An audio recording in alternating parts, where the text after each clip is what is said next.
రాజారావు గారి 27వ స్మారకార్థం వారి శిష్యులైన అనుంగ శిష్యుడైనటువంటి మా సన్నిహితుడు మాజీ ఎంపీటీసీ కాళేశ్వరం దేవస్థానం కమిటీ మెంబరు మాజీ ముస్త్యాల శ్రీనివాస్ గారు, అదేవిధంగా ఈ గ్రామ సర్పంచ్ గా ఉన్నటువంటి మిత్రుడు సోదరుడు మహేష్ అన్న, అదేవిధంగా మాజీ జెడ్పీటీసీ వర్యులు రమణన్న, అదేవిధంగా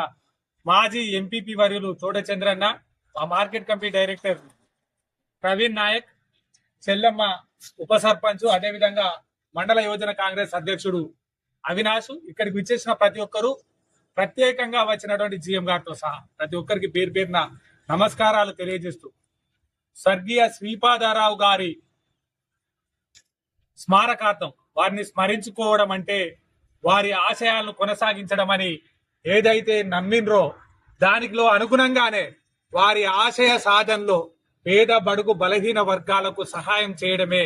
శ్రీపాదారావు గారికి ఘనమైన నివాళి అని ఏదైతే మిత్రుడు సీను ఆశించిండో అదే క్రమంలో చనిపోయిన కుటుంబాలకు తన వంతుగా ఫ్రీజర్ ని ఇచ్చి సహాయం చేయాలన్న ఆలోచన చేయడం చాలా మంచి కార్యక్రమం. ఈ కార్యక్రమం ద్వారా మరిన్ని సేవా కార్యక్రమాలు ఇదే రోజు నాడు వారి పేరు మీద వారి ఆశయాలను కొనసాగించే విధంగా చేసినందుకు, మమ్మల్ని అందరినీ ఇక్కడికి ఆహ్వానించినందుకు ప్రతి ఒక్కరికి పేరు పేరున కృతజ్ఞతలు తెలుపుతున్నాను. Thank you.